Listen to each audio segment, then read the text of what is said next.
The wind was still howling when they reached the corner. The street was a mess, fallen branches, siding torn from houses, the smell of rain-soaked earth hanging in the air. But Rook didn't pause to sniff the wreckage or follow the trail of other responders. He pulled straight toward a collapsed porch, ignoring her commands, and sat down facing the dark gap under the boards. Claire was still catching her breath when she heard it, faint, muffled, but unmistakable. "Rook?" Her heart stuttered. Claire froze for a half-second, unsure if she'd actually heard it or if the wind had thrown her a trick. But Rook's ears had already twitched, his head lowering just slightly, muscles tensing like a coiled spring. The voice had been small, almost fragile, but there'd been recognition in it. Not just a startled cry for help, but a name. She stepped closer, kneeling at Rook's side. "Rook, what do you see?" she murmured, her voice low, though she knew he wouldn't answer in words. His stillness told her enough. The collapsed porch looked unstable, the boards bowed in, nails bent outward, chunks of mud caked along the edges. The space beneath was narrow, shadowed, and thick with the damp smell of earth and mildew. "Hello?" Claire called gently into the gap. "It's okay. You're safe now. My name's Claire, I'm here to help you." The wind rushed through the street again, rattling a loose shutter against a nearby wall. For a long moment, there was nothing else. Then, faintly, "You came back for me." Claire's stomach tightened. She stopped herself before asking what she wanted to ask. Instead, she said, "We're going to get you out of there, all right? I just need you to stay still." Rook shifted slightly, his tail brushing against her knee, but his eyes never left the darkness. The sound of boots crunching over wet gravel pulled Claire's attention back. Officer Harris appeared at her side, his reflective vest dim under the cloud-heavy sky. "Bennett, what V you got?" "There's someone under there," she said, her voice firm. "A girl. Knows Rook's name." Harris crouched, peering into the wreckage. "That porch is ready to go if you so much as breathe on it. We're gonna need the extraction team." "No time," Claire replied. "If this storm shifts again, half the roof could come down on her." The girl's voice trembled from inside the darkness. "Please don't leave me again." Rook let out a low whine. Claire looked to Harris. "We can pull some boards without taking the whole thing down. You get me a pry bar." Harris hesitated for a moment before nodding, jogging back toward the patrol truck. Claire kept her voice steady as she spoke into the gap. "I'm not leaving, okay?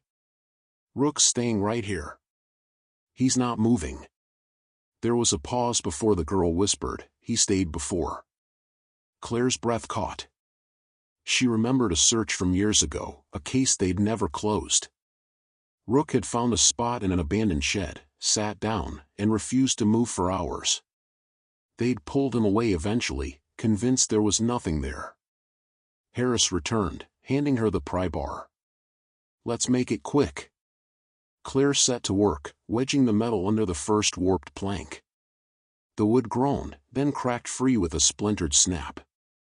She tossed it aside, reaching for the next. Rook's head tracked her movements, ready to move in the second there was space. The girl's breathing grew more audible as the opening widened. Claire could see the faintest hint of fabric now, the corner of a dirty, torn blanket tucked tight against the wall. "You're doing great," Claire called softly. "Can you tell me your name?"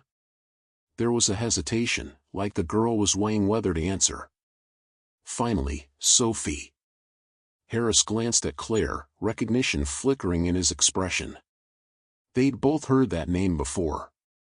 Claire's hands worked faster, the rain-slick handle of the pry bar slipping slightly in her grip. She jammed it into another seam, twisting until the wood popped free. "Sophie, how long have you been here?" The reply came in a whisper. "Since you left." The boards now revealed a gap wide enough for Rook to push through. Claire looked at him, gave the signal, and the dog lowered himself to his belly, crawling under the remaining planks with quiet determination. The sound of his claws scraping softly against the damp earth was steady, reassuring. "Good boy," Claire murmured, crouching low to follow with her flashlight. The beam cut through the gloom, catching a glimpse of Sophie's face. She was pale, her hair tangled and matted with dirt, her eyes wide and glistening in the narrow cone of light. Rook stopped just short of her, sitting exactly as he had outside, perfectly still, his gaze locked on her like there was nowhere else in the world he needed to be. Sophie reached out a trembling hand, resting it gently on his head. "You really did come back." Claire swallowed the lump in her throat. "Let's get you out of here." The space under the porch was tighter than it had looked from outside. Claire had to angle herself awkwardly, one shoulder scraping the underside of the rotted boards as she moved closer to Sophie. The air was heavy with the smell of damp soil and old wood, making each breath feel thick in her chest. Rook stayed right in front of Sophie, not pressing forward, not crowding her, just sitting there, as if guarding her from everything else. His tail gave a slow, steady sweep across the dirt, a soft rhythm against the silence. Claire lowered herself further, keeping her voice calm. "Sophie, I need you to tell me if anything hurts. Can you move your legs?"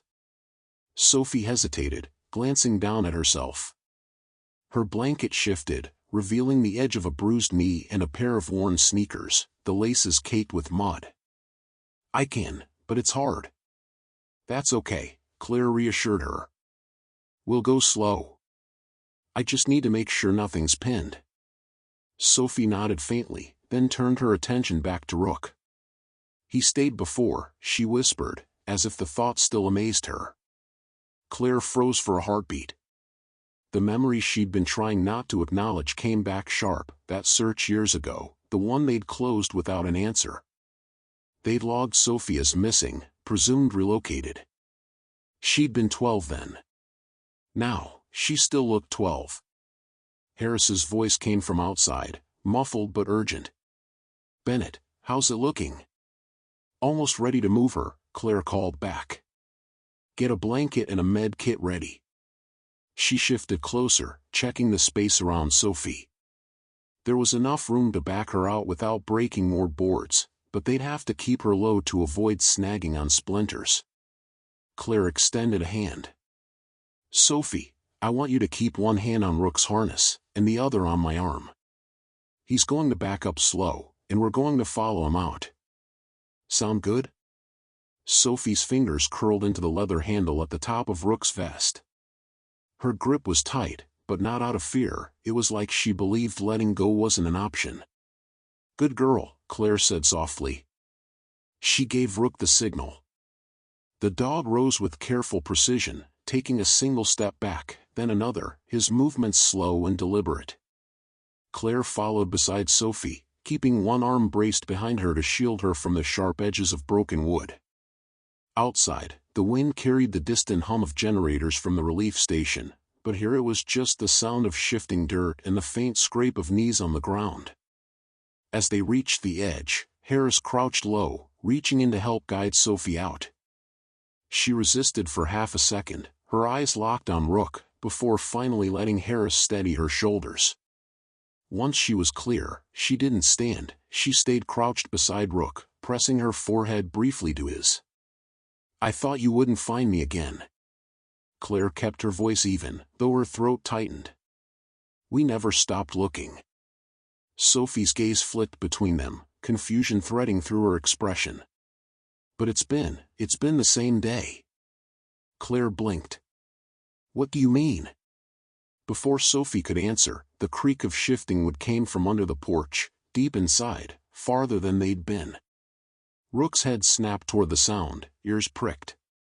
The low growl that rumbled from his chest was unlike the soft whines he'd given Sophie, this one was a warning. Harris stood. "Let's get her in the truck. Now." Claire guided Sophie to her feet, keeping a steadying hand under her elbow. The girl was light, too light, and moved with a stiffness that spoke of too many hours in one position. They started toward the patrol truck, Rook walking tight at Sophie's side. His head kept turning back toward the porch, the growl still faint but constant. As they reached the open door of the truck, Sophie hesitated again. "He can't come too close," she murmured. Claire crouched to meet her eye level. "Who can't?" Sophie's voice dropped. "The man in the crawlspace." The words were so matter-of-fact, so quiet, that for a moment Claire thought she'd misheard. "What man?" Sophie shook her head quickly. "You can't let him out." Before Claire could press further, Harris slammed the truck door shut behind Sophie and moved around to the driver's side. "Bennett, now!" Claire cast one more glance at the collapsed porch. The space under it was still dark, still empty-looking. But the smell of damp earth had changed, sharper, heavier. She climbed into the passenger seat. Rook jumped in after Sophie, planting himself between her and the door, his eyes still fixed on the house. Harris put the truck in gear, pulling away fast enough that gravel spat from under the tires. In the rearview mirror, Claire caught a final glimpse of the porch as it shrank into the distance. She could have sworn the shadows beneath it shifted, just slightly, like something inside had moved closer to the opening they'd left behind. The patrol truck bumped along the rain-slick road, wipers sweeping in a steady rhythm. The headlights cut narrow tunnels of light through the mist, but the edges of the world seemed to blur, houses reduced to silhouettes, telephone poles leaning like tired sentinels. Rook stayed pressed against Sophie's leg, his body warm against her side. He didn't rest his head or relax the way he normally would on a ride back.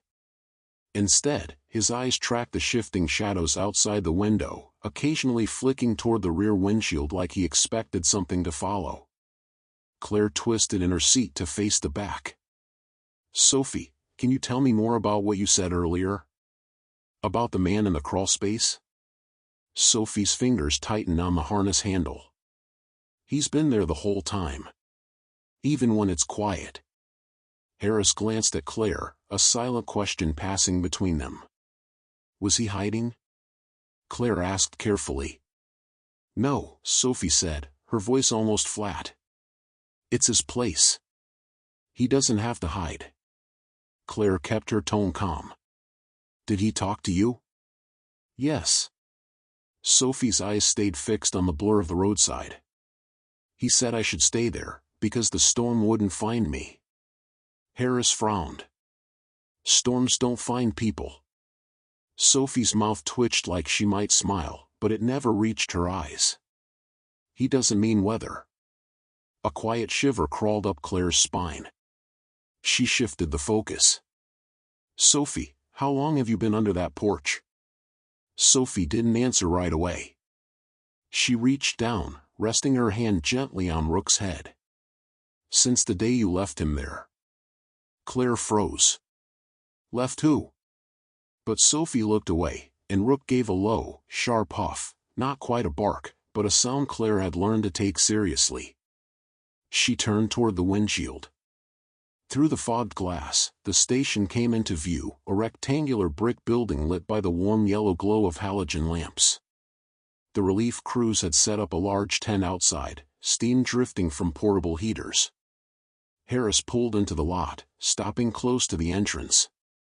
"Let's get her inside, get her checked," he said, already opening his door.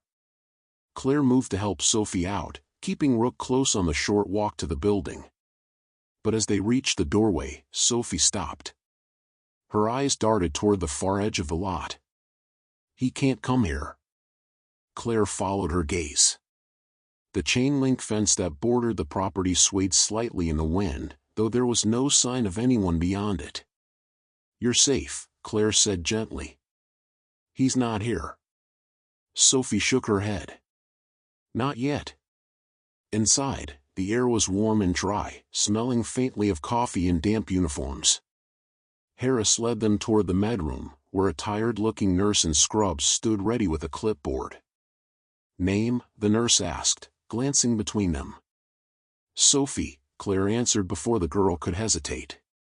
The nurse nodded, gesturing to a chair.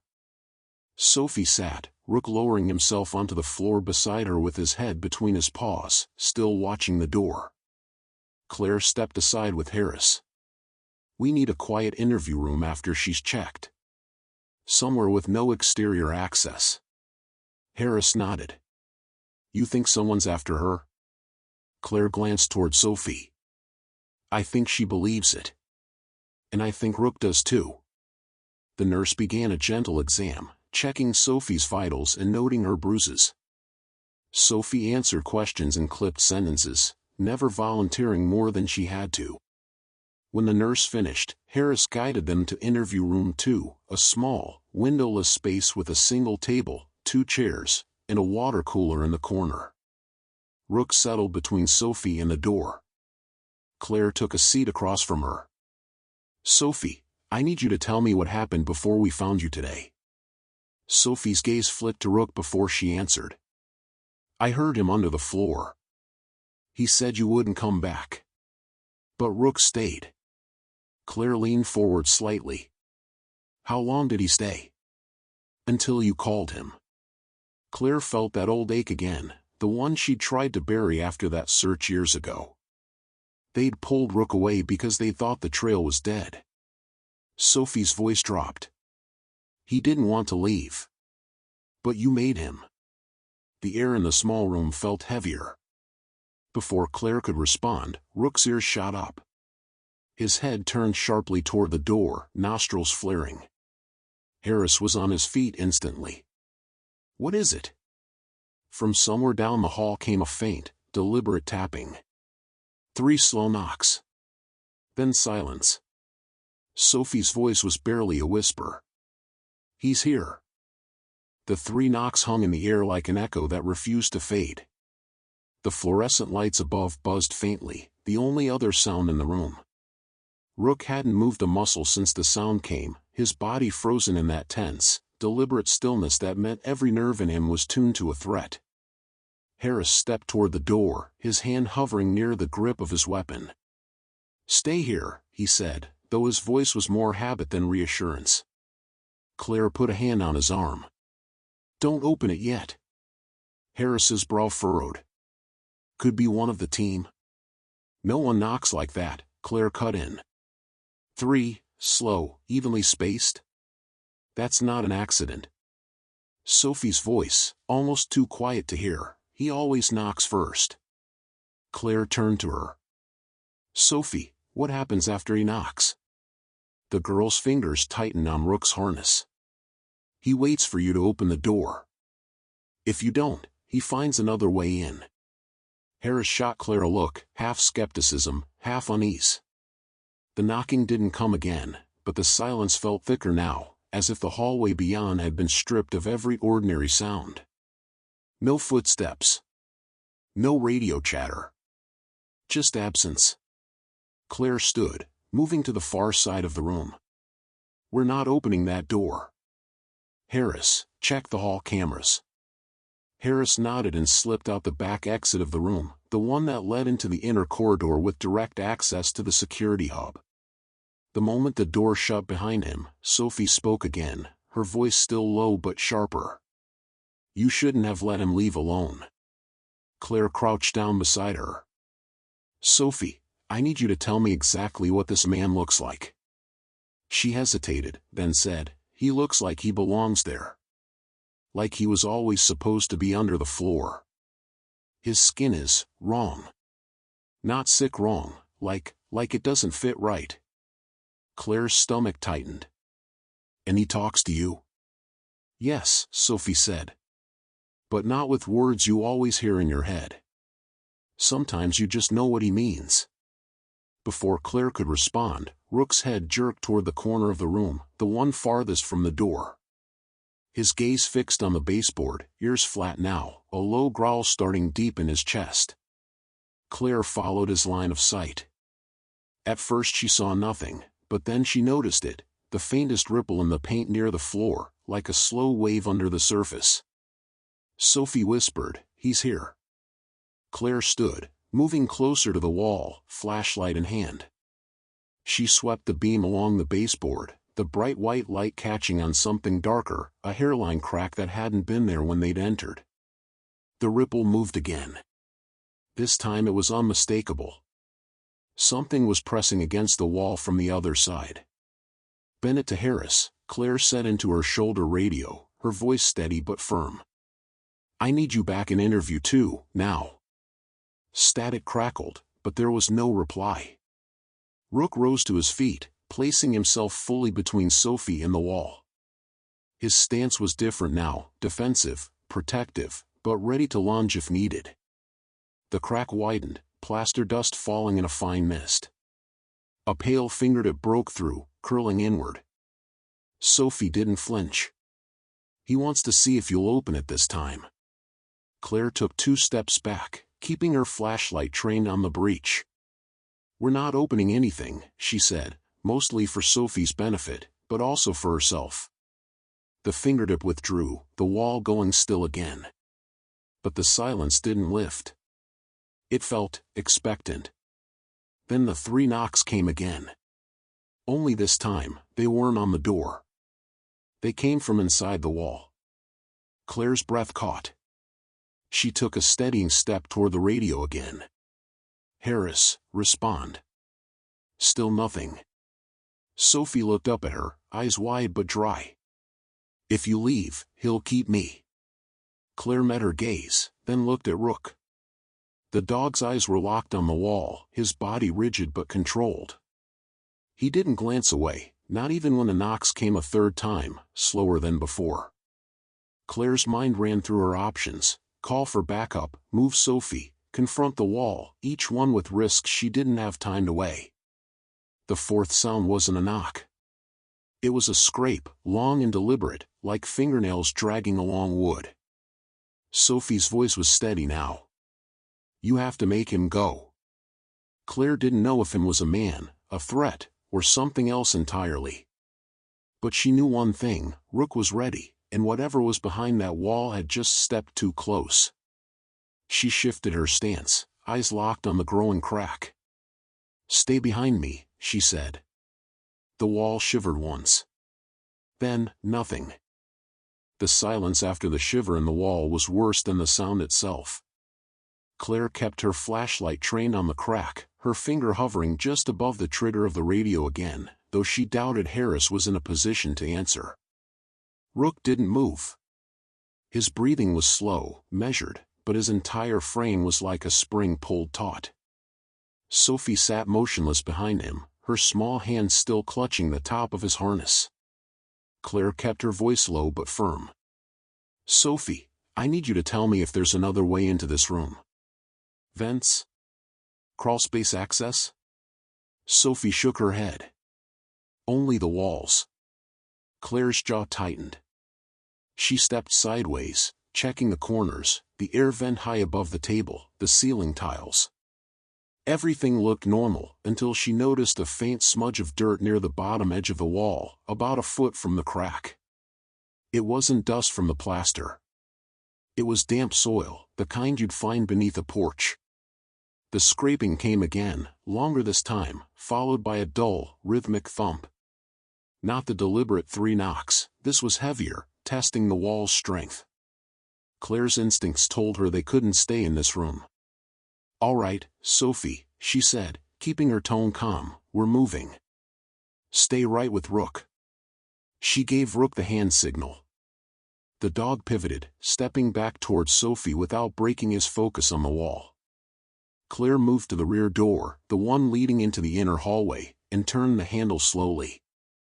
It didn't budge. She frowned, trying again with more force. "Locked." Sophie's voice was quiet but certain. "He locked it." Claire spun to face her. "How?" "He doesn't need keys." The thumping in the wall grew sharper, faster, as if whatever was inside had realized they were trying to leave. Claire's mind raced. She could kick the door, but if Harris wasn't out there, there'd be no one to cover them when it opened. If she waited, the wall could give way first. She stepped closer to Sophie and Rook.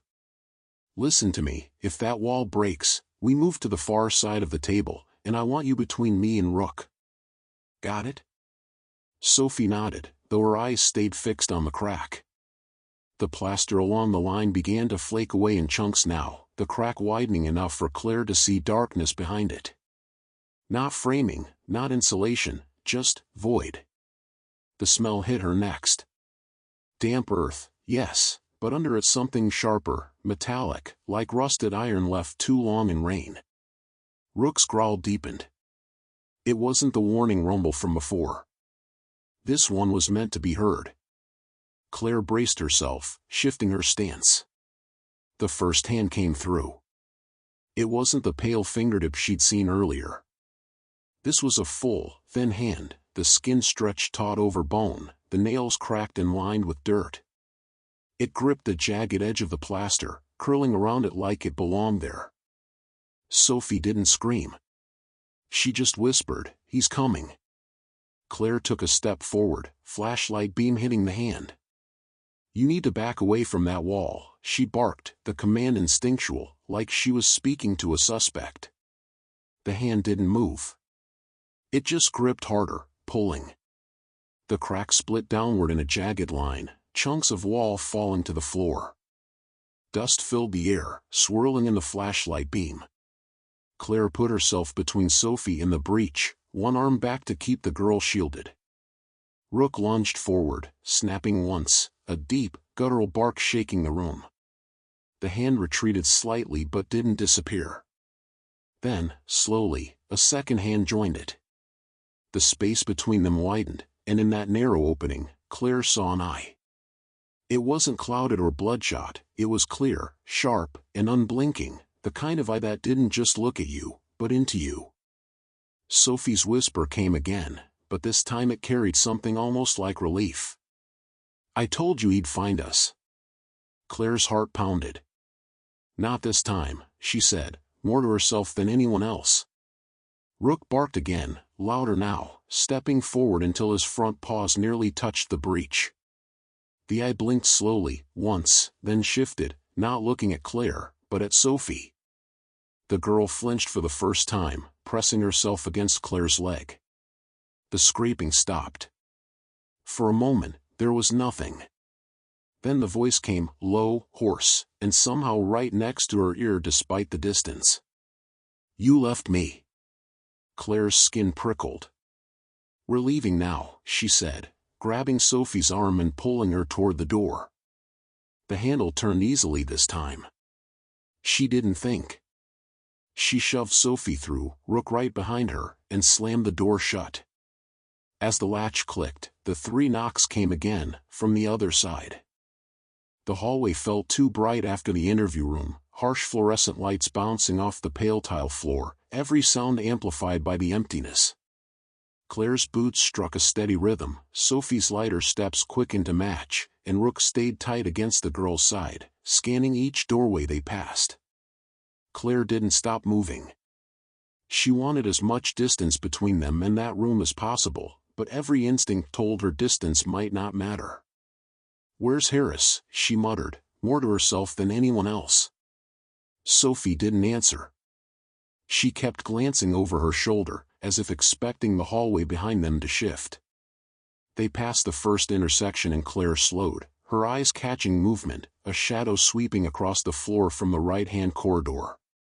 She raised a hand, signaling Rook to halt. The shadow stopped too. Claire's radio crackled suddenly, the static sharp against the silence. Harris's voice came through, but it was distorted, almost slurred. "Bennett, you there?" She pressed the transmit button. "Harris, where are you?" "We're in the main hallway heading east." Static again. Then, faint, "Don't come." The transmission cut off. Sophie's voice was barely above a breath. "He has him." Claire didn't respond. She took Sophie's arm gently but firmly, guiding her forward. "We keep moving." "Rook, close." They turned the next corner, and Claire spotted the door to the secured operations room ahead. That space had reinforced walls, no exterior windows, and only one entrance. If they could get in there, she could lock it down and get control of the cameras. She reached the keypad, punching in the code with practiced speed. The lock clicked, and she pushed Sophie inside first. Rook followed, tail low, head swiveling. Claire stepped in last and shut the door. the operations room smelled faintly of coffee and warm electronics. Screens lined the far wall, most displaying static or frozen camera frames. The main desk still had a half-empty cup sitting on it, steam long gone cold. Claire moved quickly to the controls, cycling through the camera feeds. The hallway outside interview 2 came into view. The door they'd left was closed, nothing unusual at first glance. But as she leaned closer, the image wavered. The static crawled across the frame, and then, the door began to open. No one pushed it. No one stood in the hall. It just swung inward, slow and smooth, until the room beyond was in view. Claire's stomach knotted. The wall that had cracked was now completely open, but not in a way that made structural sense. The gap looked like a ragged mouth, plaster and framing bending outward. Beyond it was nothing but dark earth, like the foundation had been replaced with a tunnel. Something shifted in that darkness. Not a clear figure, more the suggestion of one, the kind your brain filled in without wanting to. Rook growled, the sound vibrating through the floor. Sophie stepped closer to him, her hand finding the back of his neck. Claire switched to another camera, the hallway intersection they'd passed earlier. The shadow was back, stretching impossibly long across the tiles, moving toward their current position. She flicked through more feeds, finding Harris at last, slumped against a wall near the storage bay, eyes open but unfocused. His radio was still clipped to his vest, but his hands hung limp at his sides. "Damn it," Claire breathed. Sophie's voice was flat. "He'll be like that until he's done." Claire turned sharply. "Until who's done?" "The man," Sophie said, as if it was obvious. "He's not here for you." Her gaze shifted to Rook. "He's here for him." Rook's ears twitched, but he didn't take his eyes off the door. The lights in the operations room flickered, the hum of the electronics dipping for half a second. When they came back up, one of the screens had changed without her touching it. It showed the inside of the room they were standing in, same table, same screens, but no one was there. Claire swallowed hard. Then, in the corner of that feed, the door opened. Something tall stepped inside. It moved slowly, like someone adjusting to a place they already knew. The figure's face was in shadow, but its hands hung pale at its sides, fingers curling and uncurling. Sophie stepped back until she was against the far wall. "He's here." The feed flickered and went black. Claire's pulse pounded in her ears.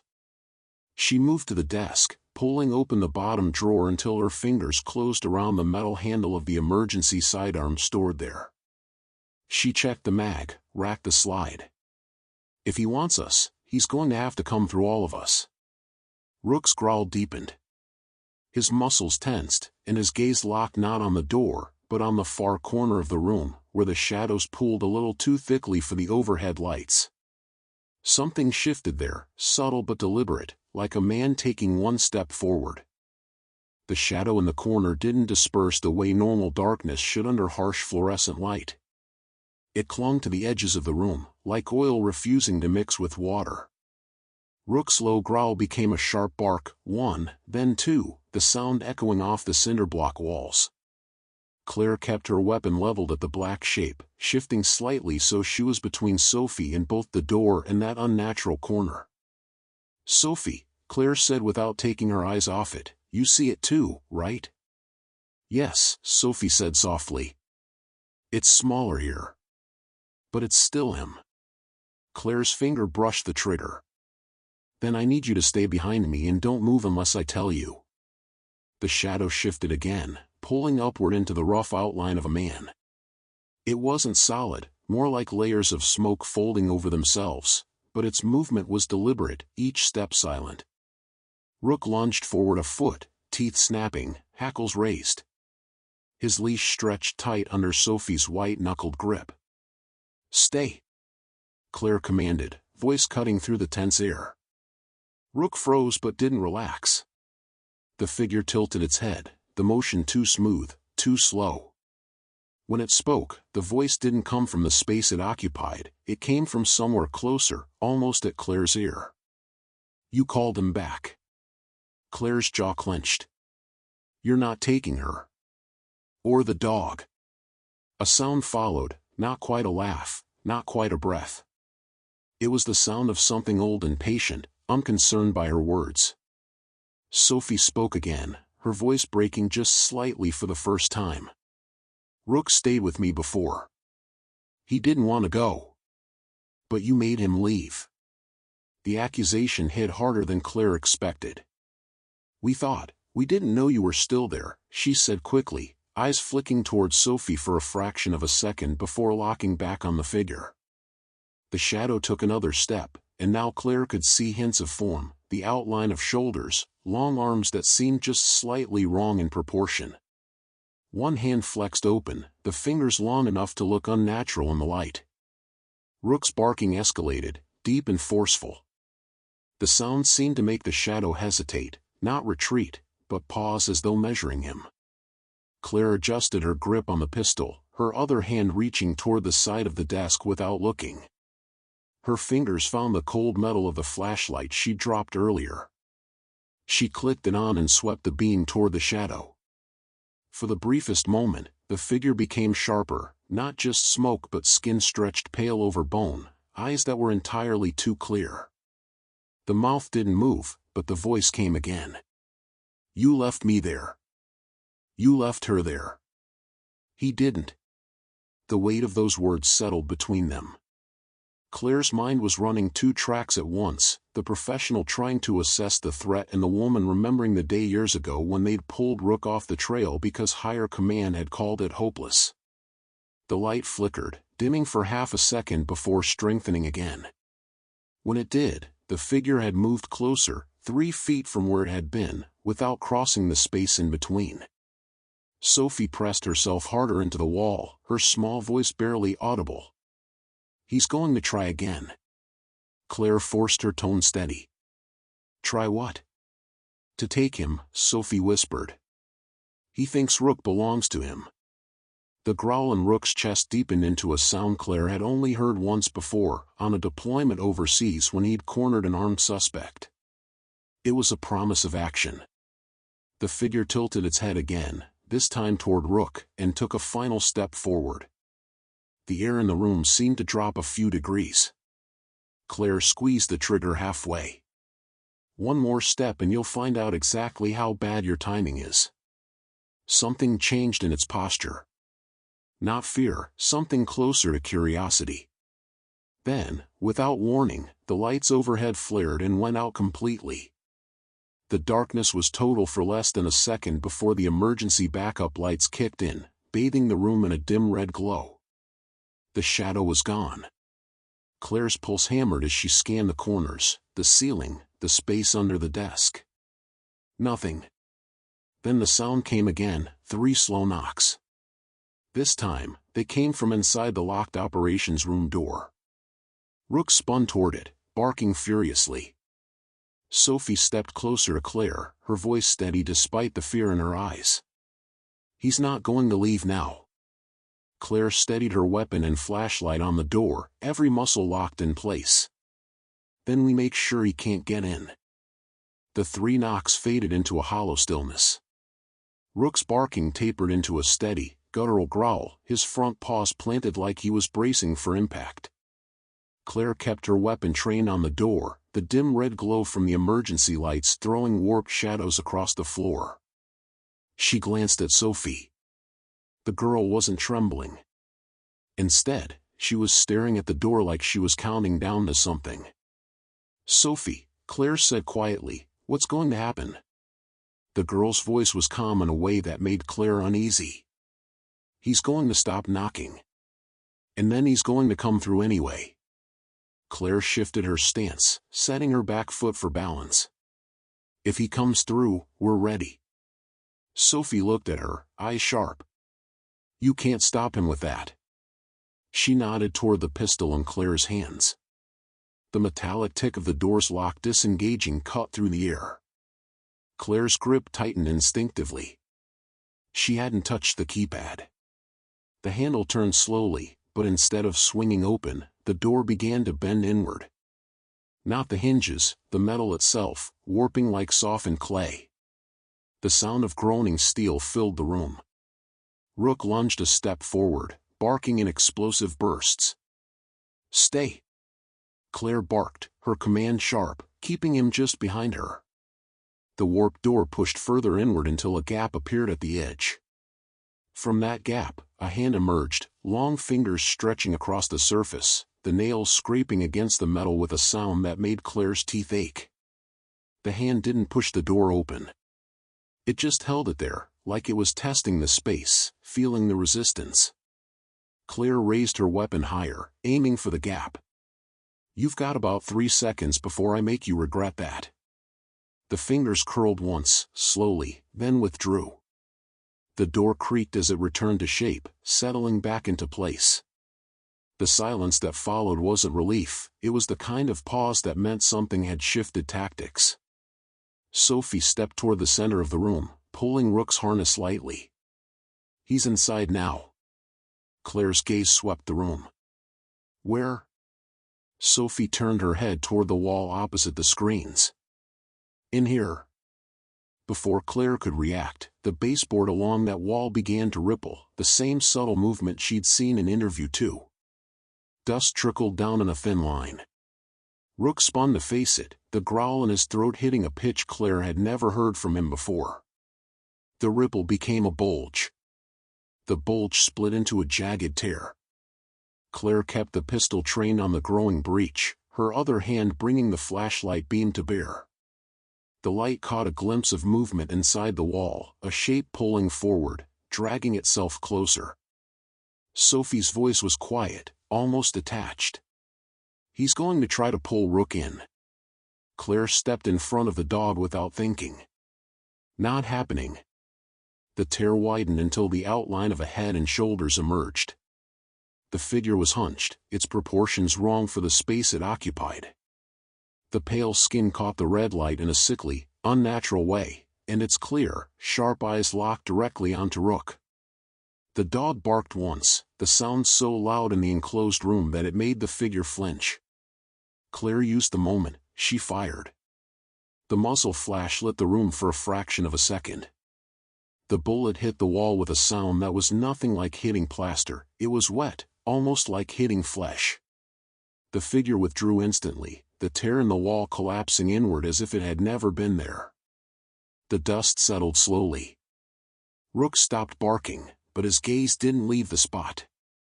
His breathing was fast, shallow, and alert. Claire backed toward the desk, keeping her weapon up. She switched the radio to the emergency channel. "Dispatch, this is Officer Bennett. We have a breach in the operations room, unknown hostile. Immediate lockdown requested." Static. Then nothing. She tried again. "Dispatch, respond." Still nothing. Sophie spoke from behind her. "You can't call for help. He doesn't let help come until he's finished." Claire turned slightly, meeting the girl's gaze. "Then we finish this first." The overhead lights flickered once, twice, and came back on at full brightness. The operations room looked exactly as it had when they first entered. No breach. No warped door. Just the faint smell of dust and metal in the air. Claire's pulse was still hammering, but she didn't lower her weapon. She'd been in enough standoffs to know the quiet after an attack was sometimes the most dangerous part. Rook finally looked away from the wall and turned his head toward Sophie. The girl smiled faintly and whispered, "You came back for me." The dog sat down, never taking his eyes off her. The room's brightness felt wrong. Too clean. Too normal.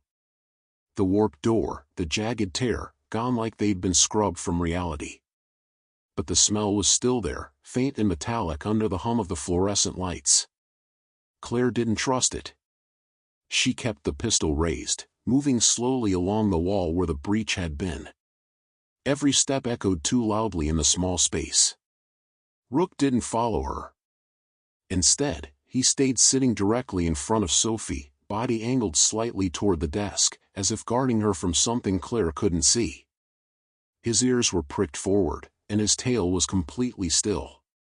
"Sophie," Claire said without looking back, "has he ever done this before? Made it look like he's gone?" "Yes," Sophie said softly. "That's when he's closest." Claire felt the back of her neck prickle. She scanned the corners again, empty. The monitors on the wall flickered once.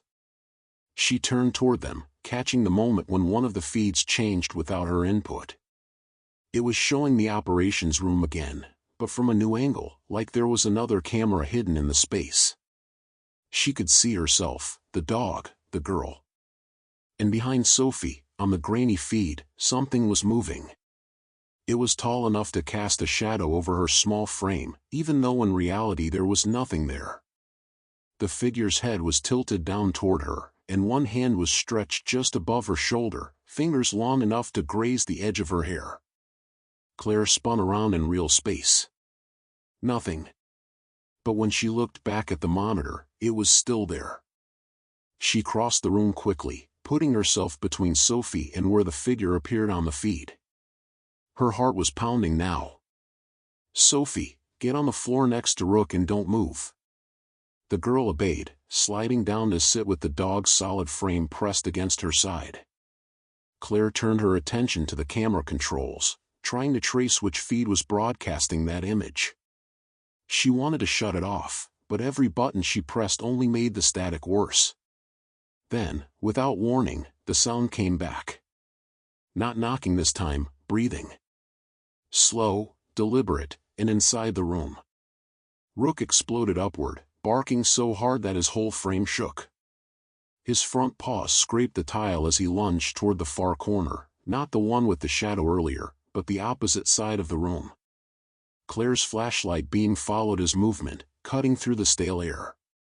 And there it was. The figure had stepped fully into the light this time.